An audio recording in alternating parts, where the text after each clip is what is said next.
Today we are conducting an assessment of balance. We're doing this because she's a young student athlete, and we will, this is based off of it's connected to the vestibular system, previous injuries, proprioception, muscular endurance, and muscular strength. That's how we're going to tie this in. So the first test we're going to perform today is going to be the Romberg procedure. And alright, Carolyn, I'm going to have to instruct you to remove your shoes, please. Okay. Thank you. I need you to cross your arms over your chest. And with your eyes open, I need you to stand with your feet side by side, just like that. And my assistant, Tiana, over here is going to begin the timer. And we're going to do this up to 60 seconds, or until our participant, Carolyn, starts this way.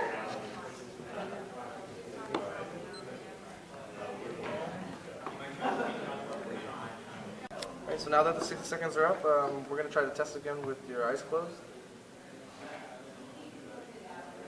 And yeah, we're going to try it for 60 seconds or before you start swaying. And begin. Alright, so now we're going to try this same test, except with your feet in a different position, in the tandem stance or the stork stance, so one in front of the other. Yes, your heel touching your toe, and we're going to try the same test again with your feet in tandem stance, except the only difference this time we'll have your eyes closed. And time. Thank you. We're going to be performing as a unipedal stance test, and let me see, the first part of this test we're going to determine our participant, Carolyn's dominant leg, by having her kick a ball. So I'm going to roll a ball and just kick it. We're going to see which one's her dominant leg.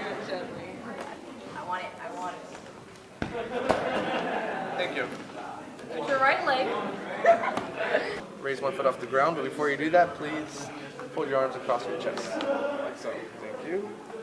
And alright, so we're going to do this by, now that we know which one's your dominant leg, we're going to lift the other one up, but just a little bit off the floor, just make sure that it's not touching the ankle of the stance limb, and right when you lift it off the floor, we're going to start the timer. Let's test again with your eyes closed.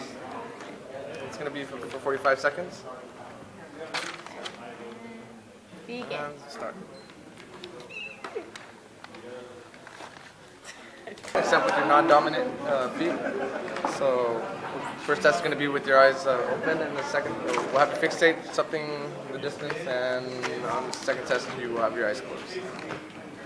Alright, so now that we've tried it with the eyes open, we're going to try the second part of this test, and we'll have you close your eyes and lift your dominant feet off the floor. And begin. Time.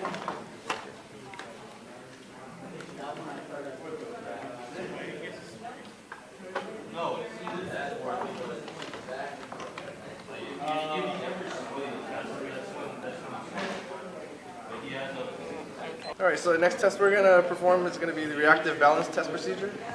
And we're going to request that our participant, Carolyn, stand with her feet together, please. And we'll have, please push against the sternum, please. Okay. Scale from 0 to 2, and 0 being if the participant starts to fall and needs assistance to prevent falling. And a score of 1 is if she maintains her balance by moving her feet. And she gets a 2 if she remains stable throughout the test. Alright, so now we're going to perform this test again, except we're going to have Carolyn keep her eyes closed. Okay. Alright, so our next test, the sensory integration procedure test. Alright, first we're going to instruct the participant to remove her shoes, which she's already done. And you stand on a thick foam pad with your feet side by side, and we'll start the timer. Up to 60 seconds. And she sways. Or not.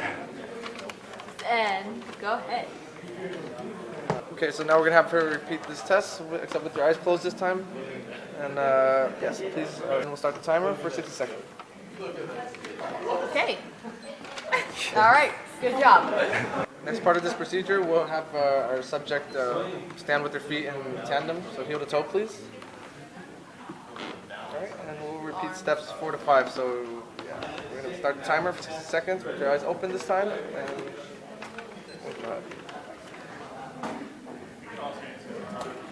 the test we're going to perform today is going to be assessing a dynamic balance procedure. The yardstick or meter stick to the wall, the level of the participant's chromium process. Alright, there, about yay high. you to make a fist with your right hand. Yes. And the additional measure is the point along the yardstick corresponding to the distal end of the third metacarpal. I'm going to need you to reach forward as far as possible without falling or taking a step. And the farthest distance reach along the yardstick. Now we're going to try this test again, except with our non-dominant arm, please. Get the reading. We're going to assess her dynamic balance pertaining to the upper reach. And we're going to have you stand with your lateral aspect of your left shoulder parallel to the wall. This test we're going to perform is a star excursion test, star excursion balance test. So we're going to have her remove her shoes, and you will stand barefoot on your dominant leg. You raise one foot and make sure it's not touching the ankle of the other foot, and you're supposed to maintain your balance on one foot while maximally reaching in different directions in a star pattern with the opposite foot. And we'll record.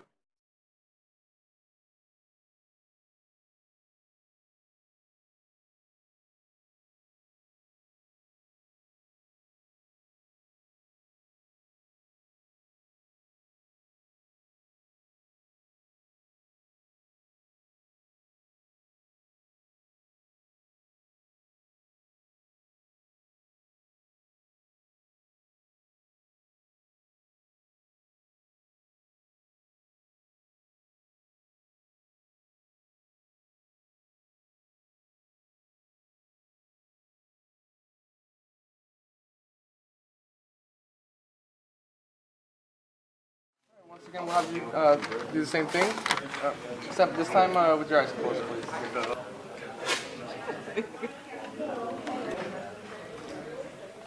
Yay. Alright, so I'd like to thank you for taking this test, and found out your left side is stronger than your right side, so that's something we can definitely work on. Muscular strength, muscular endurance, and we'll have you come back in here in 3 months for another test. Thank you. All right.